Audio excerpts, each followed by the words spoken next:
It's the old Doctor Who show, episode number 41, The Visitation.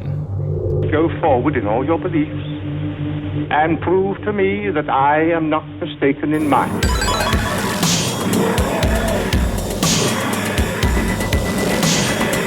You couldn't control my mind before, and you certainly can't control it now. Would you like a jelly, Davy? The TARDIS, when working properly, is capable of many amazing things. Reverse the polarity of the neutron flows, and the TARDIS will be free of the force field. Well, the TARDIS is more than a machine, Stephen. It's like a person, indeed. Resulting reaction, decided. Are you ready? Welcome back to the old Doctor Who show, your classic, tri-weekly Doctor Who review podcast. My name is Eric. And I'm your other host, Dan. And I nailed that without First even try. a stutter or a moment of doubt. I think I just totally blew through that. Powered through it, Good night, folks. everybody. See And we got a high note. How you are doing, Eric? Dan? What's going Wow, on? we talked at the same time. I don't know. We keep talking at the same time. I don't know what you're We gotta saying. What do you mean we're we gotta talking get at the back same into time? People love this. Yeah, I'm, living a life of pain and misery. How are you doing? Well, I'm still in a cast, so that's going for me. So, hey. Yeah, how is? Give us an update on no one cares. How long do you have to wear that? I have a shriveled little stump for a leg now. It's just so tiny gross. little, like a Skeksis in the bed type of, I imagined, all dehydrated and Deep crumbling cut, dark away. crystal. I like it. Yeah, well, I like to throw that out there. No, I'll tell you, though, because I have to walk around on crutches, and I do picture myself as a Skeksis because it was all... or the Striders. No, sorry, the Striders that they ride. That's more of a Strider thing. Unless you were going to say, like, when you get to work with your crutch, everybody just rips the clothing off of you because you've brought great shame. Well, I suck their souls out using the... Hey, guys, you should listen to our Dark Crystal review podcast. I will do a Dark Crystal podcast, a Twin Peaks podcast, and a Dune podcast. Oh, we also have X-Files podcast coming up because they're going to do another 10 episodes. They are. I did not watch the... reboot. Oh, Did you? Yeah. I heard it wasn't that good. They were fine. They were fine. Okay. I mean, well, enough of that, Dan. No. I believe we have a real thing to talk about. Our podcast, ever since they took away Doctor Who, we've incessantly talked news update, nothing. News update, nothing. News update, nothing. The last time we put out an episode of this show, that day, what happened, Dan? We got an end to the drought.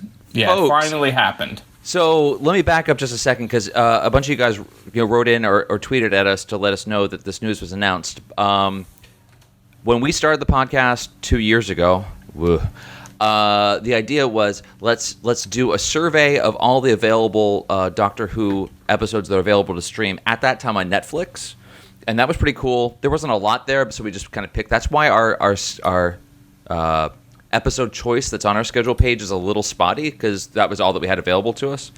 After that, Hulu came along, and then they had almost everything. They had a really good selection. So those were the heydays. And then for the past, year now, we've had, well, not even a year, maybe half a year, haven't had any streaming service at all. So, we've talked about going to the library. We've talked about other ways to get this.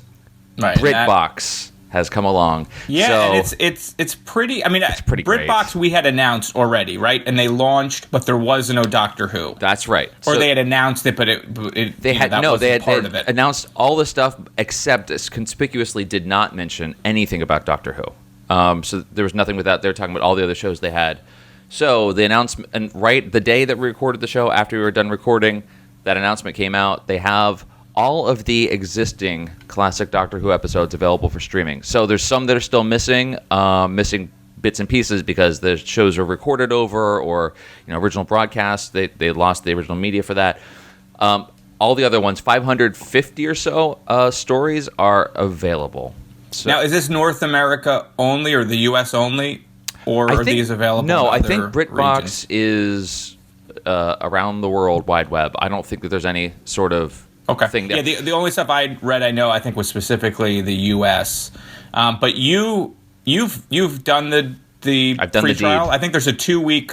Is it 2-week free trial? A 1 week free trial. Oh, So I did that. It? Yeah, that was it. But I went ahead and did it anyway because there's a bunch of other shows on there as well that I'll never get around to watching. What's the price? Are we doing a commercial? No, I think it's something people like are interested, right? It's something like $7. $7 Okay. a month. unlimited streaming. Like I said, the entire catalog that exists is there. So the quality is just as good as you would get anywhere else. The same quality as I've purchased from the iTunes store. So that's pretty great. Their sorting is really good. I mean, it's broken down by season. You can search by doctor. You can search by theme or monster. It's pretty cool. One thing that doesn't work is the main site search. If you search for like the Visitation episode, it doesn't come up. So you kind of have really? to. I know, that's the main site. Not search. episode, Dan. Storyline or serial. Well, in this case, there's not a named episode anymore, so it is all the Visitation. Anyway, yeah, you're right. So, anyways, that's fans of the show will know that we will, during the review of the Visitation, I am guaranteed to refer to it as the episode. I try to say story all the time. One more question on, because again, I'm still getting the DVDs from Netflix. I haven't jumped over. Yep. But are the extras available? So there's no documentaries. I haven't seen any of the extras. None of that is that I've found. I actually haven't really looked for it. No, all I was doing is watching the stories on there. So hey, but it's all there. So that's kind of awesome. And if you're interested in BritBox, please write BritBox on Twitter and ask that they sponsor our show, because I would not look away from a free account. We could mention their name. We'll tweet at them incessantly. Not that we haven't just done a commercial for them already. We'll consider this one done in good faith, but I would like a free account. It's pretty awesome. The drought is over. This is great. So we'll talk about this at the end of the show too. We got a bunch of listener mail as well. Just to reiterate that, our schedule page, we have the original list that we're going through. Then we have a second trip through the vortex there, where we're adding on additional stories that we want to do. Now that BritBox is there, and I don't think it's going to go anywhere since it's all BBC, we're going to try to hit some of the highlights that we missed the first time through. Try to get some of the doctors that we didn't really get to do a whole lot of, first doctor, second doctor. There's a bunch that we kind of missed. So keep sending in those suggestions. Yeah. We'll build out that second phase. What do you call it? The return to your heart or whatever. The return to your heart episodes. That's not the only bit of Doctor Who news, Dan.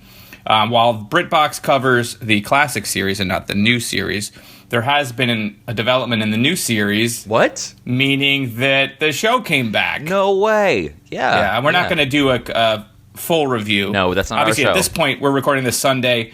2 have aired.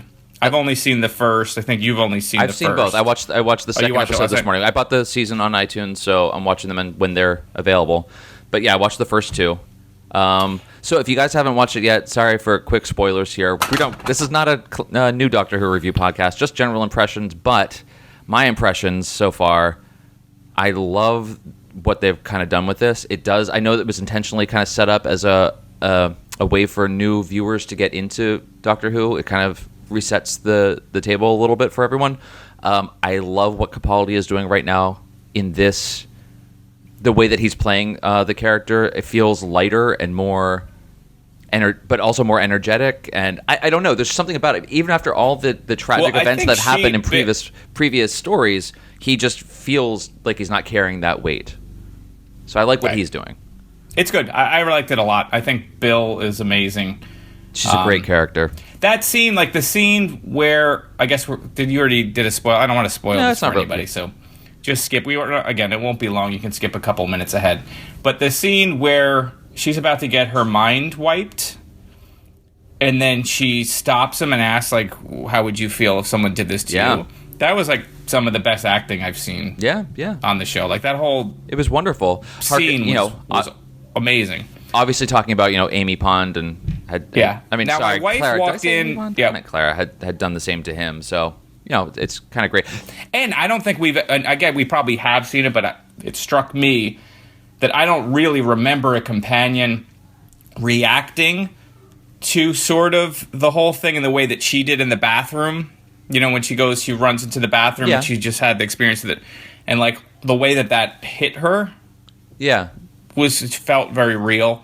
My wife, I was going to say, had walked in while I was watching it, and she sort of made a comment that it seemed very cheesy or like heavy-handed or whatever, which I didn't understand. But then after she said that, it sort of colored my eyes a little bit, and I was like, oh, I guess maybe this could be like with a lot of the dramatic music and build-up and all that was part of a build-up for a joke because Bill's reactions was the opposite of his gravitas and whatever that he was building up. Yeah, I mean, also for more relevant for our show, there was a lot of reference to old doctors and old stories. Yeah, it was full of little Easter eggs. Those things were great. I mean, like on his desk, I mean, the most obvious ones were the photos of River Song and Susan Foreman, his granddaughter. My that granddaughter. was really awesome. And then the pen holder that was just full of sonic screwdrivers.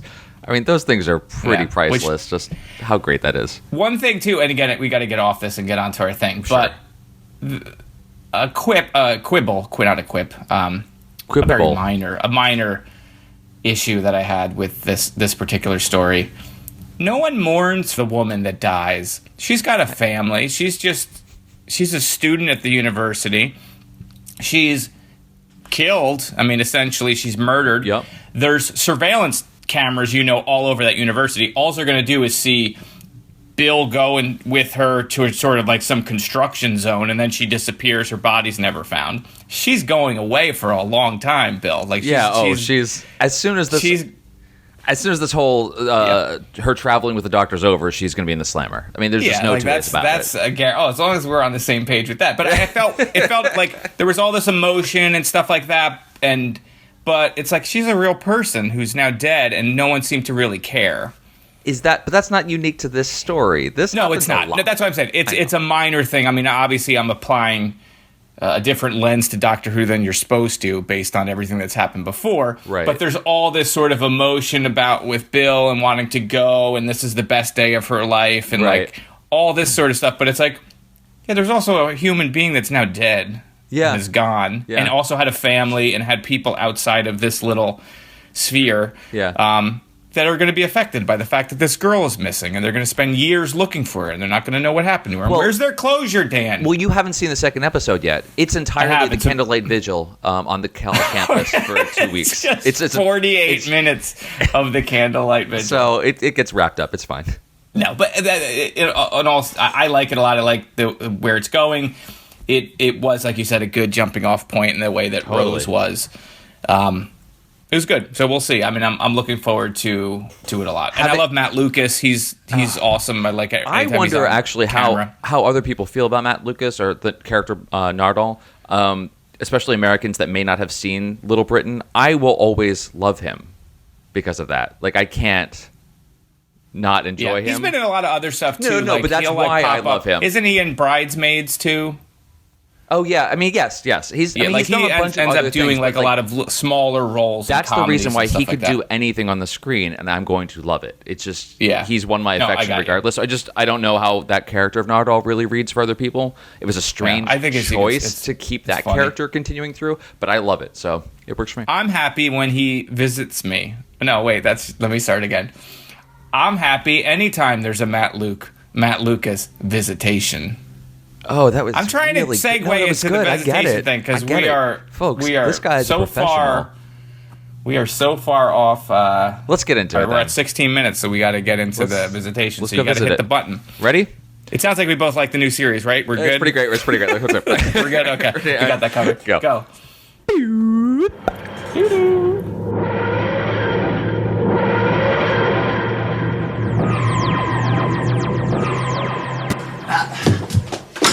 We must wait for the doctor! Your doctor is a dead man who saw what was in the cellar, the Great Reaper Death. That's what you're supposed to think. Well, what was it then? An android, a mechanical man, a machine. Android. Your brain is addled, sir. That was death. You saw the effect my pistols had on him. Oh, it takes more than a pair of flintlocks to damage an android. Is Tegan dead? No, but I don't know how badly hurt she is. Where are you going? Away! I came up here to get you.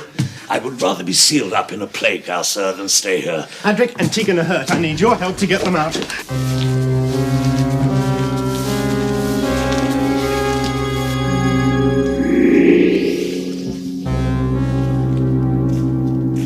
You see this? This is part of a control bracelet. It's a device used on prison planets to control difficult prisoners. It isn't an ornament, and the thing you saw in the cellar comes from the same place as the bracelet. How can that control anyone? Like this. If this was on your wrist, you'd have lost control over your mind by now. Nonsense, sir. That glow is a conjuring trick. I'm a man of the theatre. I'm not impressed by trickery, however clever it is. Well, this is a trick you won't see done for many a day. That's what happens when you discharge a power pack. How does this android, as you call him, come from another world? There are no other worlds. Any fool knows that. Why are Earth people so parochial? This is the Visitation from 1982. This is the 4th serial of the 19th season. The Doctor and his companions arrive in 17th century Britain, where the locals are battling a horrific plague that is linked to what they believe to be a comet. The Doctor soon discovers that this is in fact alien prisoners hell-bent on destroying the occupants of Earth and claiming it as their own. It's directed by Peter Moffat. We've seen that name before. And written by Eric Soward. Yeah, that's probably right. Yeah. So what did you think of the Visitation, Dan? Well, I think you're going to know right away it's a historical one. It is. I was going to say, as soon as I heard the organ music playing, I was like, I could hear you groan like through time that Dan was not going to be happy with the setting of the story. No, I mean, no. Okay. Generally, I liked it. But this is not anywhere near the top or even middle of my stories. This is very much an average story for me, too. I'd say below average. Yeah, I didn't love it. I didn't love it either. I'm not that far off from you. There were parts of it I liked. For instance, the guy referring to his need for alcohol was like the best excuse an alcoholic could give, that it was medicinal. When he was like asking for it, they're like, "Haven't you had enough to drink, Dad?" And he's like, "It's for medical reasons." Right. I can totally buy that. I think he was ordering Percocets too, actually, as well with that. But yeah, no. Well, he had to come off the bennies, so I didn't. I really didn't love it, and I didn't love the Doctor. Yeah. Either. So, but I mean, let's start where I guess talk about the story totally. But the thing that bothered me the most about this is, so we have the Doctor and 3 companions, plus we end up with this highwayman thespian Mace. So like 4 companions. Mace was the only one that was interesting. I mean, the guy was chewing scenery. And they kept giving him his own soliloquies and like asides, and he's like looking at the camera and going like, "Hey, check out this paperclip, guys." He had some good jokes. I mean, the story was really written for him.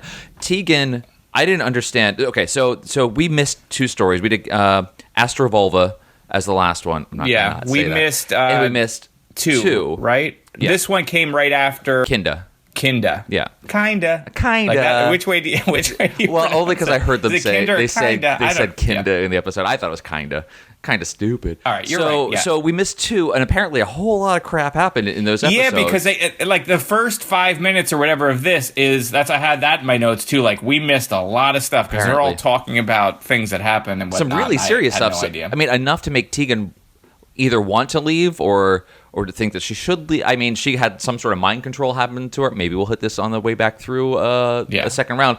But right, so she had some mind control happen to her, and then has some mind control happen to her again. That's her. That's true. In this etepisode, she ends up getting the power bracelet. But you would think they could fix her personality while they're doing that mind control, but that. Oh, I liked Tegan. I liked her the first but I didn't like her really in this episode. Not so much. Well, she didn't have a whole lot to do. So she didn't have a whole lot to do. I am a fan of that, like 50s sort of rockabilly haircut that just seems like the pompadour is just going higher, and she's got a crazy pompadour. I'm okay with, but the 80s-est eyes ever. So yeah, and they should have given her a switchblade. Like if she just had a switchblade and was just cutting fools. Yeah. But, yeah. The missed opportunity there. Adric was being the most Adric ever. He was the most Adric he's ever been. He fell down several times. He gets beaten up. Range of emotions, yeah. The tension between him and Nyssa is palpable and gross. It's pathetic, too, like where he is just complaining that Tegan doesn't like him at one point. Like he says, like, I don't think she likes me. I don't know why people don't like me. Like, really, guy? Yeah, he was... I felt like I was turning a corner with Adric. Yes. These last couple episodes. And then this one, I was like, oh, God. And the direction on this episode, too, for me, it felt off. Like, there was just weird transitions between scenes, like fade-outs and stuff. Like, I don't know. The pacing of the episode felt very boring. I don't know. It was just sort of like... Well, I don't think it was a lot. I agree. happening. I'm sorry, I'm talking over. I agree. I don't think there's a whole lot in this story, so it did feel really loose and flabby. And the direction, I mean, it was a lot of static shots, and there wasn't a whole lot of movement going on. The fight scenes were, and there were several of them, were not good at all. No. And so, but back to the characters. So two of the companions, Tegan and Adric, were not to my liking in this episode. So that's just my personal taste. Nissa was fine. Nissa was very good. She had things to do. She was Right. resourceful. She was actually funny. She was great. But then it was mostly the Doctor's reaction to his companions. It was practically as though he was rolling his eyes the entire episode over. Yeah, no, oh, sorry, there's like the entire story regarding every one of his companions. Listen, it we felt are real normally gross. right. We are normally sort of a clean podcast, but he was kind of a dick for most of it, especially at the end, like where they're saving him, and other doctors have done that before, but it didn't work for me, and maybe that's because I missed the previous episode, so he's like a new doctor, so this is the first time I'm seeing him. Yeah. I just didn't like the way he was written and how he was sort of talking to people, and he was sort of flat, like his kind of boring. I don't know. Yeah. It was weird. So I was chalking all of that up to the two stories that we missed in between. So maybe there's a reason that this has come to this sort of head, and we've just missed that. So that's our ignorance. There was also something in that first scene in the control room when Adric says, I don't think that Tegan likes me very much. The Doctor says to him something along the lines of, Nobody likes you. Nobody likes you. Why are you still here? Change your clothes. I mean, we've got rooms in the back with I like found a new golden outfit peacocks. within Where'd that 1 room hour. come from? It looked like Romana's old room, but we know they jettisoned that at some point. Like, how many of these rooms do they have in the back with like these golden peacocks and stuff? But go on. Not enough, obviously. So, I mean, the Doctor says to him, sometimes we humanoids, what does he say, like disguise our true feelings. He says that kind of to console him. He puts his hand on Adric's shoulder and then immediately starts yelling at him to help him. So I'm not sure if I'm misreading what he's supposed to be doing there. Like, I'm only pretending to be gruff and I really do like you, or I understand where they're coming from and they're trying to hide their disgust for you, or I don't know how to read that at all. Well, and I feel like that scene that you mentioned either comes right after or right after Tegan storms out. We see then Tegan sort of not wanting to leave because she's made all these friends and she's sort of got that thing and she wants to leave and she's sticking with that, Right. but she's conflicted. The Doctor doesn't seem to care, or if he does, because they have that huge fight where she just starts yelling at him and then she goes outside to think. Yeah. But there's lots of this weird tension, and I guess we probably missed a lot with those other two episodes. Apparently, a lot really happened there. So sorry about our ignorance. I'm sure you folks that have seen all these several times are shouting at us. There is a couple of high points of this episode, though, because we do get Adric doing the old get on all fours and someone pushes you over gag. I mean, anytime I see that, that's a classic. That didn't quite do it so well because the guy fell over his head. It really looked like that must have hurt. I mean, actually hurt Matthew Waterhouse. I don't know. I'm gonna have to wait till I read his biography about this. Yeah, I kind of want to read that too, just because you had sent that to me, and I feel bad because it's a person, and I'm trashing. Sure, I don't like and a huge fan too. Yeah, a guy who's a fan of the show, and then he gets on it, and then people like me are like, "But this guy stinks." Although Adric, I'll give you, doesn't Adric do where someone says, "What do we say if the door is open?" at one point, and then he turns like, "Hello," like it's like there's a classic Adric moment. He does get a thumbs up, Adric, for moments. that. Yeah, I don't know. It's hard to blame the writing, the directing, or the acting for his character, but I'm going to chalk up to all of them. Okay, so do we want to talk about the story such as it is? I mean, yeah. So I guess we have again. You said it's a historical piece, so we're on Earth. We're in 1666 outside of London somewhere, right? I forget to wherever the end of the story. You tie this into the Great Fire, right? Of what year was that? 1666. 1666. Okay. Yeah, so there's like a sort of a comet, and then there's a plague going around as well, where people are. Yeah, you said at the top of the show in the intro there that the plague and the comet were related. I don't think they actually are. I think the plague's been going on, for a long time. This comet was just this latest thing that happened. But yeah, it's this prison ship, and it has these 4 Terry Leptal Right, reptile the prisoners, aliens. Yeah. escapees from, and they have some. This also this storyline seems so cheap. Like the budgets and the everything is way down. Like it's the costume design on those where it's sort of a cape, but it's not a cape, and like everything, like when the mouths are moving, like it's at its cheapest that it's felt for me. And we've seen the Doctor fight a telephone cord. John Pertwee fight that telephone Brilliantly. We've seen him brilliantly it felt very just like everyone they went and bought Halloween costumes or something. Well, so they had a lot to do. So they had the android, the gayest android I've ever seen. The Harley Quinn looking android too. And I say gayest with affection. So that android looked crazy. Nowhere near as good as damn it. Cut what? This. Another gay robot? Is that what C3PO? No, forget it. It's not worth it. Anyway, so they've got the androids, and I think that costume was a weird choice in what they decided to do with it, but it actually was effective. Like it looked good. Yeah, that was but then you have the main actual creatures, and that seems to be where they, like you said, kind of that felt the cheapest.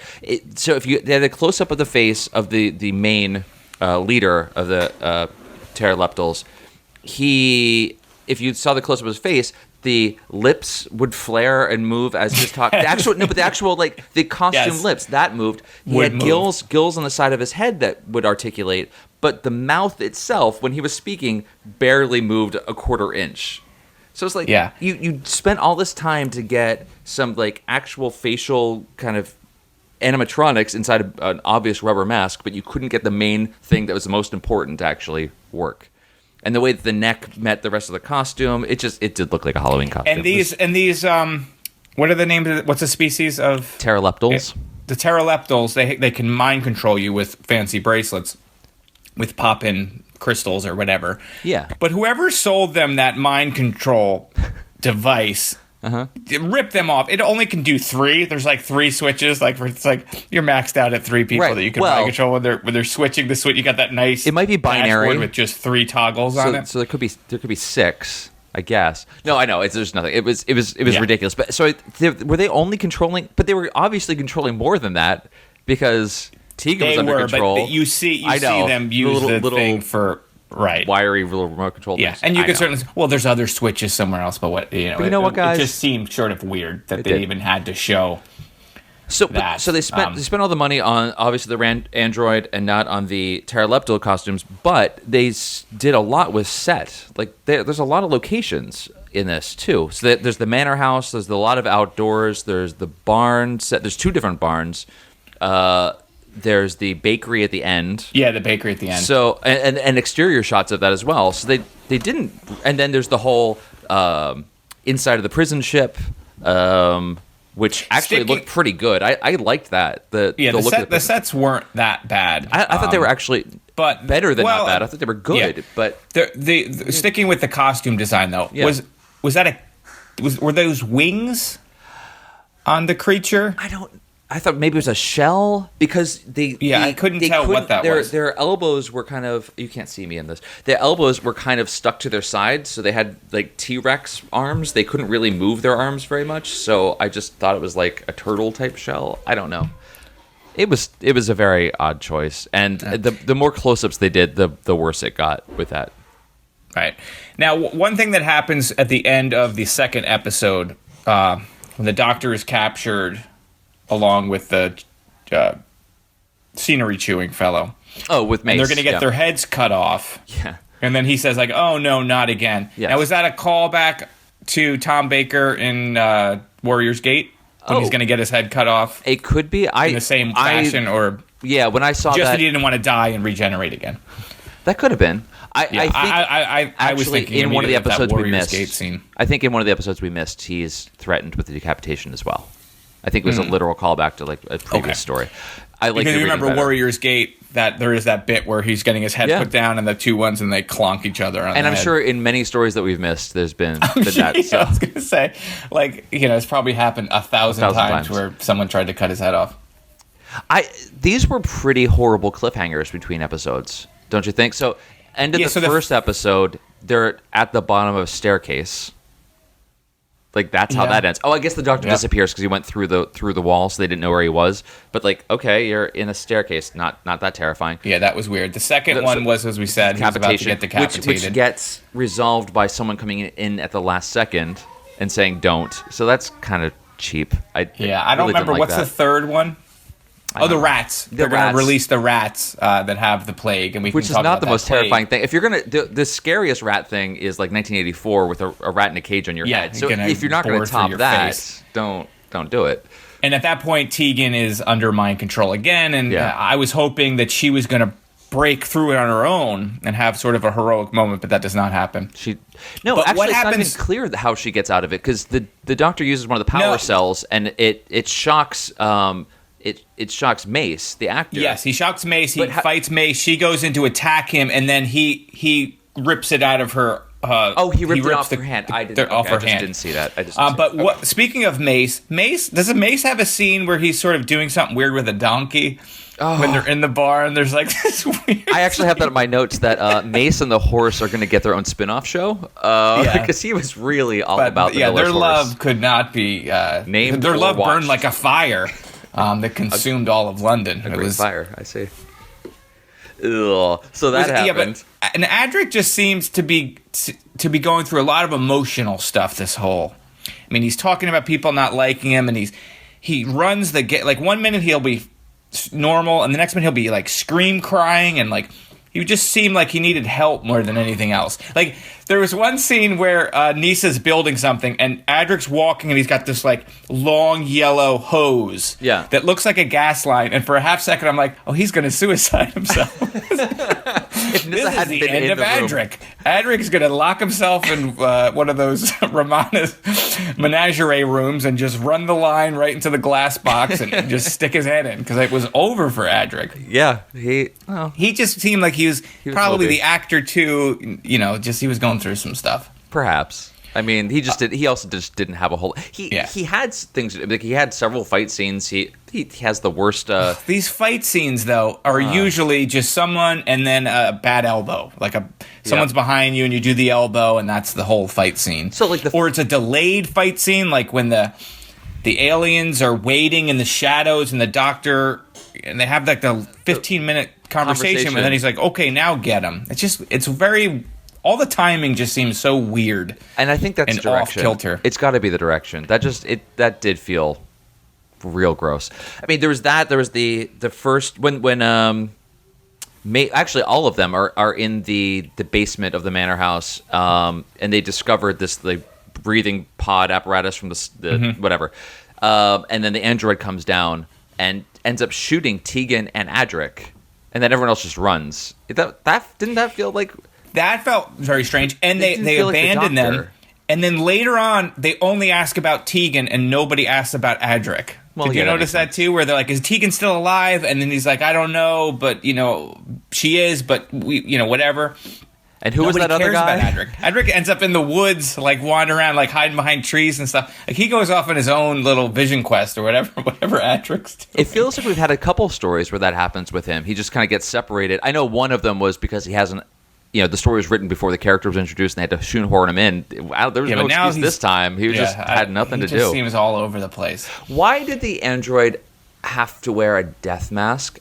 And where did they get a death mask? Well, you could buy one at a store. Dan. Okay, that was no you're right. Big deal. But he had to wear a death mask so that the townspeople would think he was the Grim Reaper Death. He was mimicking some vision that they would understand. So there's a whole bunch of stupids that lived there. Yeah. Okay. It would be, because they wouldn't be terrified of, I don't know, an android and a lizard creature. Right. No, they would only be terrified of. But if they saw an android, they might be like, "Hey, that's pretty weird. Look, I've never seen one of those before." But if you see a skull, you're like, "Oh, clearly the demon death is coming." I mean, you're right. It fits in with local folklore. Dan. I mean, it's true. You're right. Mace did react that way to him. Actually thought, with the scythe and the cloak and that he was. And you get a nice thing from, speaking of the android, I liked, that was the most interesting character, because at least they gave Nisa, who kills him in with the sonic amplifier? Sonic bass. She puts her her tape deck up real loud. Let's break Kills it him, but down. at least she feels bad for him, and there's that whole, is he a real person? Is he not a real person? He's doing what he's told, and she actually feels sympathy for him. Yeah. Which was nice, because it sort of gave another layer to her character. She seems a little bit more developed than any of them. Yeah, I mean, thank goodness for her, because she really was the only of the continuing characters, including the Doctor. She was the only one that was kind of interesting in this whole story. Now, another big thing that happens, and I think what a lot of people remember this episode for, is this is the death of the sonic screwdriver too. We get it; it gets crushed. I had heard or read it got blown up, really. Yeah, they were going to have a room in the TARDIS with a bunch of them, and he was going to pull them, and Nathan Turner, what's his first Jonathan name? Nathan Turner said Jonathan no. Nathan Turner, shot that down. He thought that people were over relying on it, and so it's gone now until the movie. Until what year was that? Like the 90s or whatever, right? Until 1996 movie. I mean, so that's crazy. That's pretty amazing they did that. JNT was not wrong, because you see that in current Who all the time. It is just the Deus Ex Machina. It is your Swiss Army plot device. It can get you out of anything. So it is nice that he decided to stop using it as a crutch. I was just surprised that I watched this episode without doing any research. I typically don't do any research beforehand. I'll go to the Wikipedia page and get all the character names so I have them so I can refer back to them in my notes. I didn't even do that this time because I didn't want a spoiler. So I just assumed after this thing was, after the sonic screwdriver was destroyed, they would just get another one. I didn't realize that was a known thing about this, or why this was an important episode. So that was pretty cool. In the research, though, it does. I was looking at that. I saw the same thing. It doesn't come back to the movie, but they do refer to this, the fact that the Fifth Doctor doesn't use a sonic screwdriver in the mini episode Time Crash with the 10th Doctor. It was a Children in Need special in 2007, which was really great. So that's when, if you guys cast your minds back to that, it is the 10th Doctor and the 5th Doctor's TARDISes collide and overlap, so they get to have a nice 5-minute scene between the two of them. I love that. I like that a lot. I loved it at the time. That whole you were my doctor thing. It killed me again. It killed me again. So I watched it when it aired, or shortly after it aired, but I didn't have any experience with Peter Davison. So it was like, oh, that's cool, whatever. Right. Now that I have at least a little bit, it's just so much better. And the 10th Doctor, Tennant, makes reference to Nyssa and Tegan in that. Yeah, I got to watch that again. Because I just watched it before we did this. And honestly, the thing, you were my doctor, just got me so perhaps we will link to that. We'll put it in the show notes. From the show notes. It's so good. But he makes specific reference to, you would go hands-free. You didn't want to use, you would save the world with a piece of string and some kitchen wire or something. Yeah, lots of MacGyver type things that Nyssa basically did that. Well, no, in this episode too, I have that in my notes as well. So the screwdriver's gone, so what does he use as a replacement? A safety pin. Several times throughout the rest of the episode. And it was the most is so MacGyver-y fascinated thing. by that. He can figure that out, but they can't get out of glass windows because they're sealed. Even though the guy's got like a giant gun, they could just sort of smash the windows through. Break through it. Whatever. Shouldn't have been a big deal. So it's hard to even go by the plot here because there's so much sort of back and forth, but they eventually end up where Nyssa destroys the robot. Her and Adric are sort of paired off. Meanwhile, the Doctor, Mace, and Tegan, because Mace and Tegan had been, mind controlled or whatever, and the Doctor frees them. Were you going to say something? Well, just about, skimming past the fact that Nyssa destroyed the android. First of all, that was a whole lot to go through to destroy one android. I mean, they've destroyed legions of Cybermen in other stories, so this seems like a whole lot to just get rid of one android. But secondly, she built this sonic amplifier inside the TARDIS in her bedroom. How was she planning on using it? Was it their plan to lure the android into the TARDIS? I think so. Was it planned? I think that was a planned thing? Because Adric gets his butt kicked in this as well by that android. So a couple of times Adric gets hurt, and that's a saving grace for the story too. Yeah, I mean, it can't really be their plan. No. Because, or at least Adric's not in on it. Because if you remember, Adric is being escorted by the local lunatics when the death person comes, scares the people away. Adric hides behind the tree, and then Adric pursues the death guy, because the death guy's his job is just to get the TARDIS, so he's Adric follows him, and then he goes in, and he then meanders slowly up to the TARDIS. Yeah, that guy was going to the TARDIS on unrelated. She would have no way of knowing. that. So I guess maybe she was going to eventually take it out. It was a nice convenience, I think. It just all worked out. Maybe they were going to strap it to Adric's back. Give him something to do. Give him something to do, by God, in that potato sack, and just roll him out there with his poor guy, man. He can't be long. Which episode? I don't want to know what story he goes in. We'll get to it. Because I don't know. I think we are doing that story, but we're not jumping Hopefully ahead. Hopefully it's soon, because I just feel bad. Again, I feel guilty because it is just a human being trying to portray this character, and I just can't stand. I can't stand it. Yeah. I can't stand it. But what? Wow. Okay. So what I was saying was you have them separated. So you have Nyssa and Adric in the TARDIS. Yep. And you have Mace, Windu, the Doctor, and Tegan. They're mind controlled. Doctor frees them. Whatever. They got to figure out a way to go after the bad aliens who are going to release the plague, in quotes, that has this super plague. It's going to wipe out the planet. Right. They're heading to London. Yes. All that's correct. Nyssa and Adric fly the TARDIS. They're able to do that, although Nissa's very hesitant to do it, but Adric's like, whatever, let's do it. But he's also able to land it exactly where he wants to land it. Exactly where he needs to be, in the exact time that he needs to land it. When the Doctor was trying to get them there and is only off by 300 years. I know it's the whole thing with the TARDIS. It takes you where... Not just where you want to go, but where you need to go. Like, that's a thing they talk about later. And then they Fonzie it. He realizes that Dr. Fonzie's the TARDIS by hitting it with his I had this exact same wording there. Properly. Fonzied it. Yep. So anyway, so then they all get together, great, and then they end up in London at the bakery. Yep. Which has one of the most violent, horrific endings of any Doctor Who serial that we've done, where the aliens are not only burned alive, but we have close-ups of their burning, melting faces and blood on their faces and bubbles, and even Nyssa, they have a line in where she's like, shouldn't we go help them? It's like, he's like, nah, we don't need to. And then the Doctor hands something to Mace. What was it? I missed it because I was distracted at the time, but what it was the control disc-looking thing that was underneath the mind control device. He had pulled out that piece, that connection, earlier, so they couldn't use the mind control anymore. And so he gave that to Mace as a I wonder souvenir. if that plays into any... I don't know if we see this guy again, or... I don't he's basically handing him alien technology. Right, because they have that one joke at the end. Like, isn't this going to... mess up the archaeologists, like, probably. But won't that mess all of...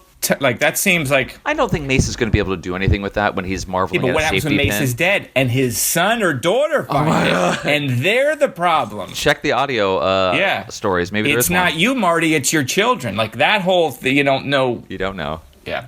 Speaking of which, in that second movie, it had nothing to do with their children, right? No. Like, that was how the first Back to the Future ended, about your children are the problem. And then the second one, it had nothing to do with the children, right? No, it didn't really. It had to do with Biff and taking over the alternate 1985. Anyway, guys, we'll get to that in our other review. What happened? Where are we? Oh my god. I thought that was horrific. And then they throw the plague serum into the fire. Now, isn't that going to create an airborne plague agent? Like, they're throwing tons of this plague, and then the thing is going to burn, and then it's going to get into the water supply. Like, I don't know. I guess the Doctor knows that you can burn this type of thing, and it's going to be fine. Somehow safe. But I imagine all that dust is going to be going up for weeks after, as the wind's blowing it around, and luckily children are inhaling it. It's the Great Fire, and thousands are going to die anyway. So maybe it just, I guess, it's fine. That's what. Yeah, that's the other thing. He could stop. He could prevent the loss of so much life. Yeah, and he's like, nah, that's cool. This one's supposed to have. See, this is before they started the whole fixed point in time stuff. Yeah, that they use later. But he laughs about it too, and it's just like, die. I don't know. It's again like, yeah, the wah wah trombone after that early. line was a little much. So, wah wah. Yeah. It's very early in this Doctor's life, or not this Doctor's life. Well, I guess this Doctor's life. Sure. But in our experience with this Doctor. But when he's rescued by Adric and he's just sort of cold and like whatever. And I guess that's his character, but sometimes it isn't his character. I don't feel like sometimes that is. He's playful and sort of nice. Yeah. And then other times he's like an old, like, And I don't know. Seems very inconsistent. I guess he's new to it, and we'll get there. Yeah. Well, this story, I mean, this one's shot out of order in the way they're aired. So this was actually produced before Kendo was done. So, like, even for him, it's even earlier in his run as being this doctor than... Was this shot before Castrovolva? Astrovolva. Castrovalva?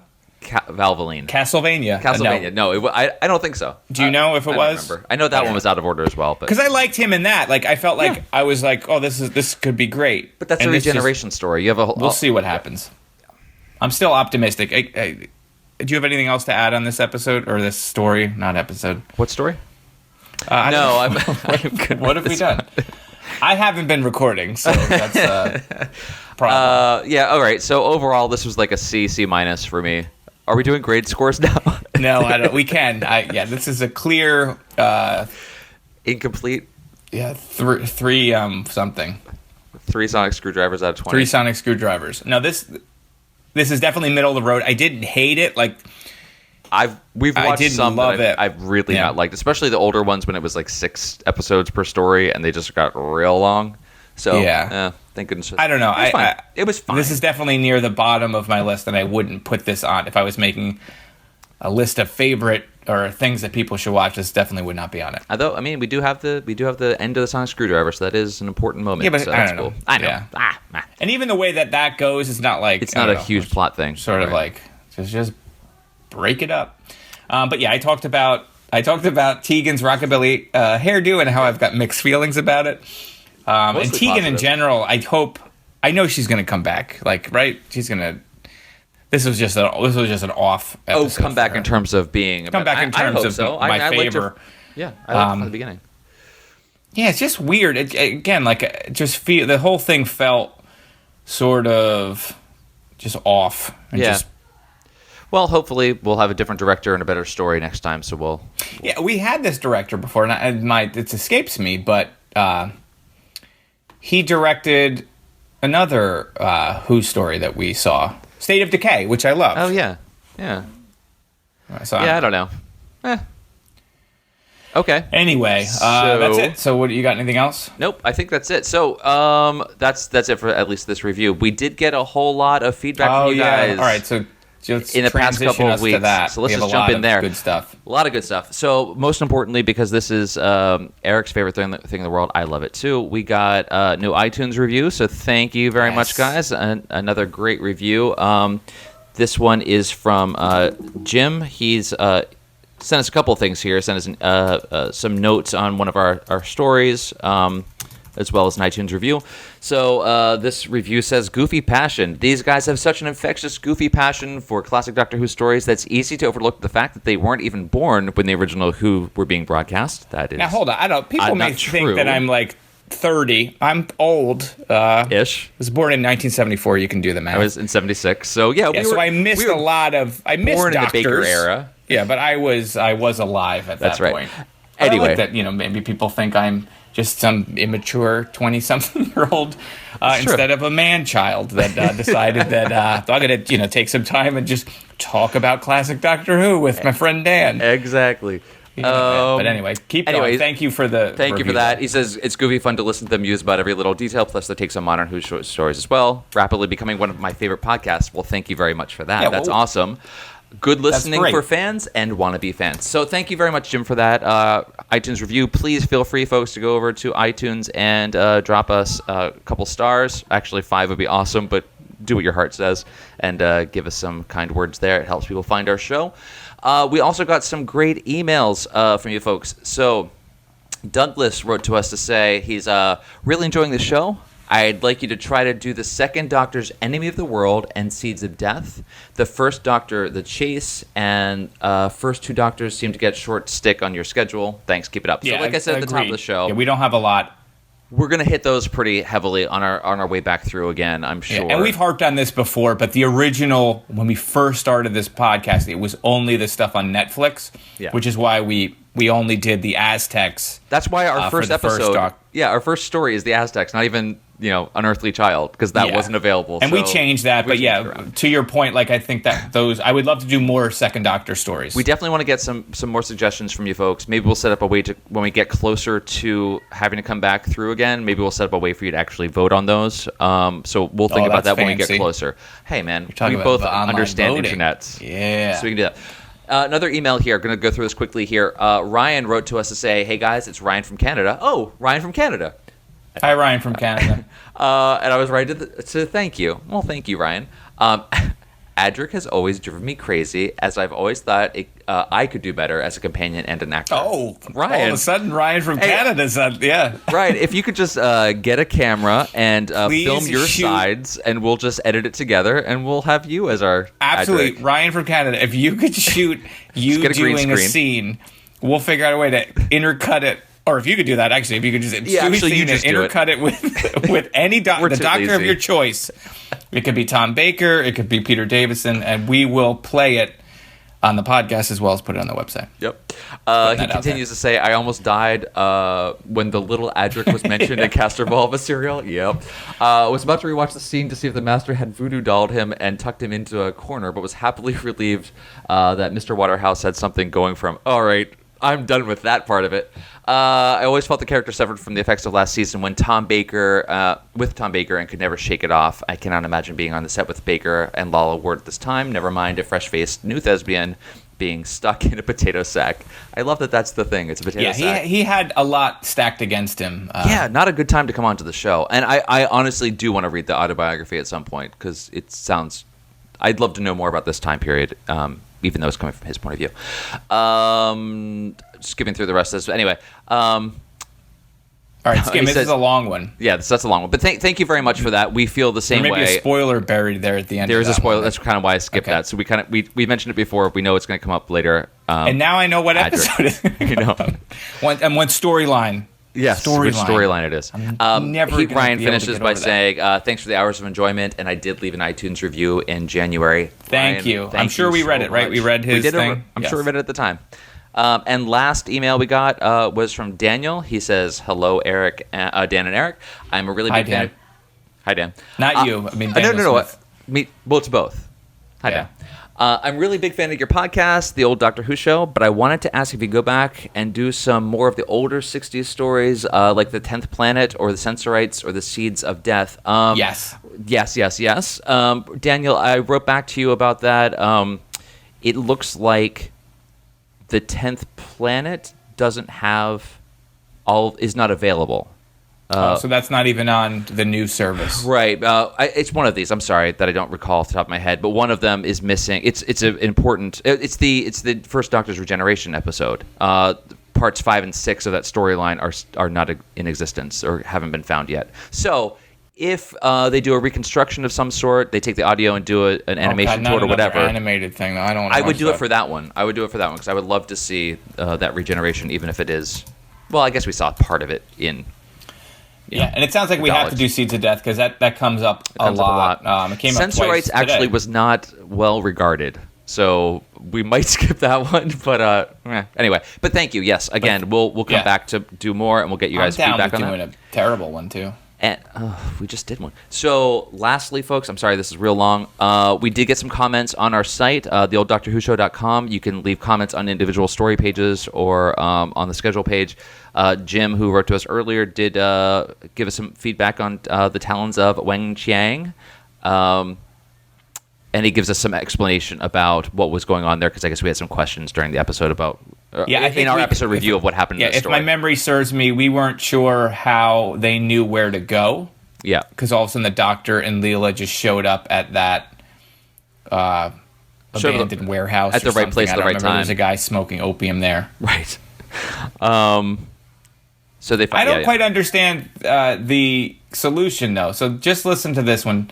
The Doctor and Leela run after Chang after they find out that he's, quote, gone to be with his ancestors, which leads them to an opium den in the Limehouse. They start, which opium den? Like, the opium den. It's right. Chang's. It's Chang's opium den. And if he says gone to be with his ancestors, is that immediately like, everybody's going to the opium den? Again, Right, I I don't mean- remember us recording it. I don't even know what we said that spurred on this But thank email you for comment, your and maybe feedback. I'm even misunderstanding his email comment, so I will just leave it at that. But thank you for that.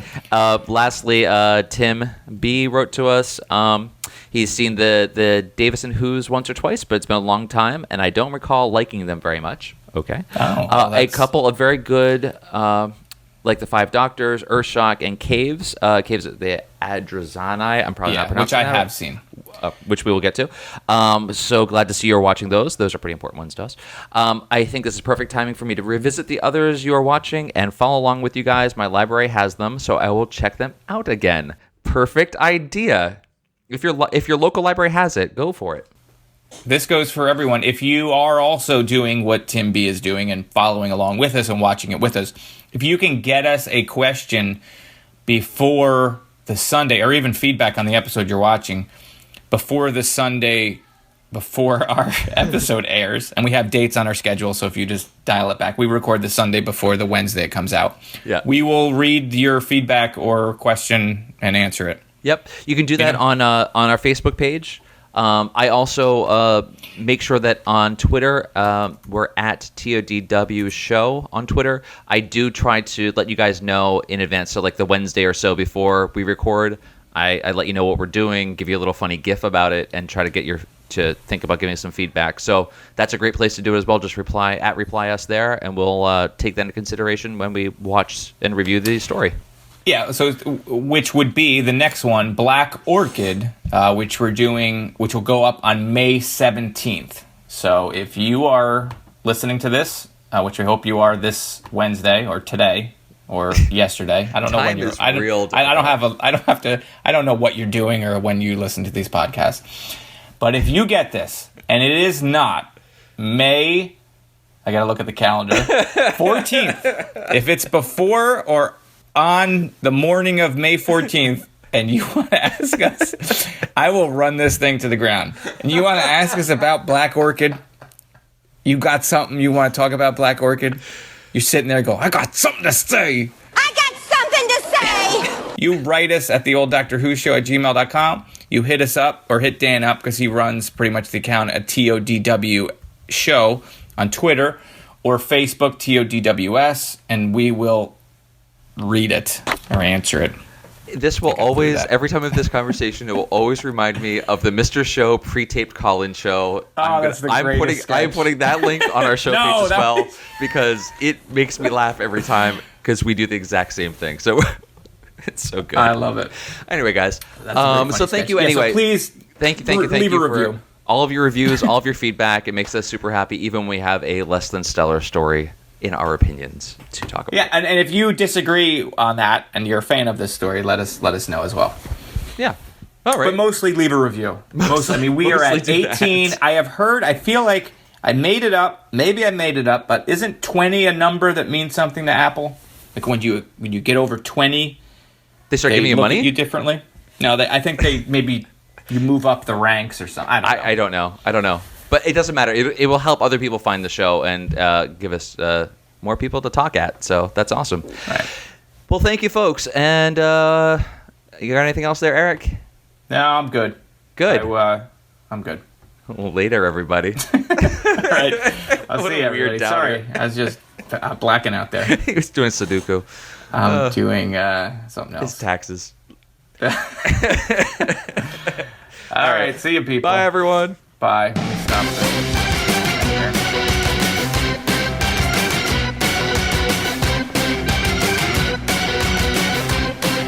My brain is moving way too fast. How long is it gonna last? I can't breathe till you go away. Won't you see what you're doing to me? And I know that I can last on this dark re-entry path. We gotta run from you like a dog in danger. In and out that torture chamber. This is just a life for you and me.